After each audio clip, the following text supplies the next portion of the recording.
Hotel में ना एक बाबा जी बर्तन मांजते थे, बूढ़े आदमी थे, 70 साल के करीब उम्र थी। उनका एक बेटा था, एक बहू थी, एक पोता था, लेकिन वो बेचारे बेटा बीमार रहता था तो लिहाजा वो खुद मजदूरी करते थे। कहती है एक दिन वो बाबा जी मेरे पास आए, कहने लगे मेम साहबा 2-4 दिन की छुट्टी चाहिए। तो मैंने कहा खैरियत है? कहने लगे मैडम मेरा बेटा फौत हो गया। बेटा, आपको पता है बाप का जनाजा पढ़ना आसान है, बेटे का जनाजा उठाना बड़ा मुश्किल काम।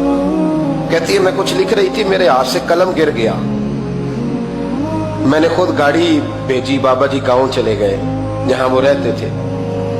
कहती 2-3 दिन के बाद मैं और मेरा शौहर गए तो रास्ते में हम बातें कर रहे थे कि क्या ताज़ियत करेंगे, एक ही बेटा था, कोई रिश्तेदार भी नहीं, तो उसकी तो कायनात उजड़ गई, किन लफ्जों से उसे ताज़ियत क्या कहेंगे।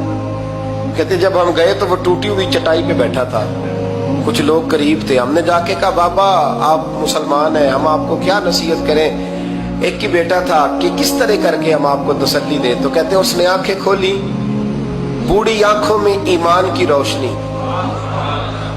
कहने लगा बीबी क्या ताज़ियत की बात करती हो, मैंने कोई पैसे जमा करा के बेटा लिया था, खुदा ने फजल से दिया था, अदल से ले गया है, मैं अपने रब के फैसलों में बड़ा राजी हूं। अल्लाह अकबर।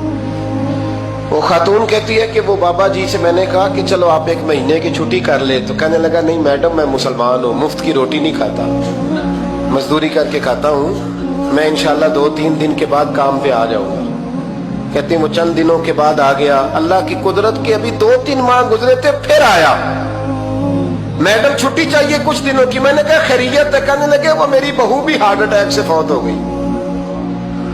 कहते अब मैं भी तड़प गई और ईसाई हो कि मेरी आंखों में आंसू आ गए। मैंने कहा घर का दरवाजा बंद हो गया, अब ये बेचारा क्या करेगा।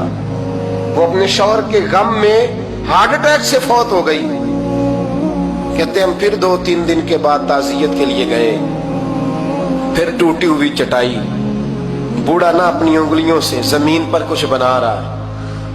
कहते करीब गई और मैंने जाके कहा बाबा अब तो तसल्ली आपने खुद ही करनी है, जो निजाम था वो तो हो गया। तो कहते हैं फिर उसने आंखें खोली, आसमान की तरफ देखा तो कहने लगा बेटी कोई परेशानी नहीं, मेरा बेटा बगैर शादी के भी तो फौत हो ही सकता था ना, बस मेरे मालिक ने जब चाहा जैसे चाह हुआ, मैं इंशाल्लाह 2-4 दिन के बाद काम पे आऊंगा। ये मेरा 3-4-5 साल का पोता है, अभी स्कूल दाखिल हुआ है, मैं साथ ले आऊंगा, वहां मेरे साथ ऊपर क्वार्टर में जहां मैं रहता हूं ये भी रहेगा।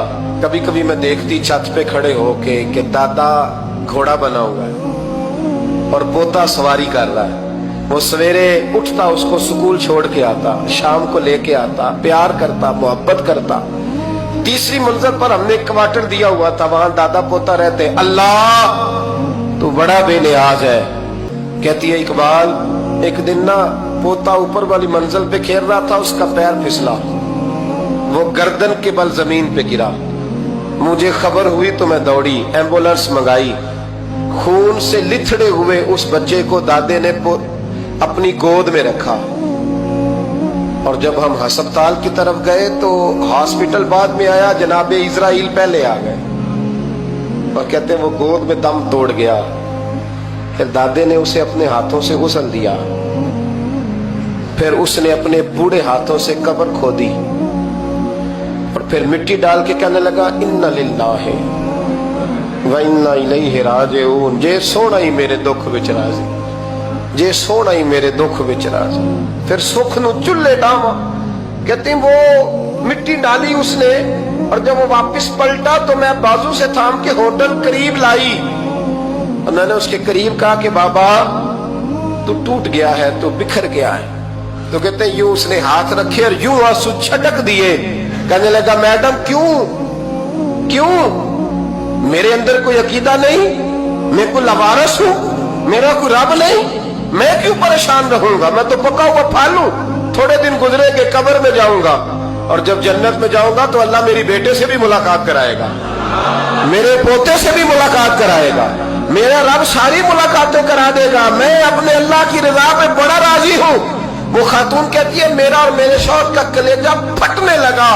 मैंने कहा बाबा ये जज्बा कहां से मिलता है, ये सुकून कहां से आता है। یہ کیفیت کیسے ملتی ہے؟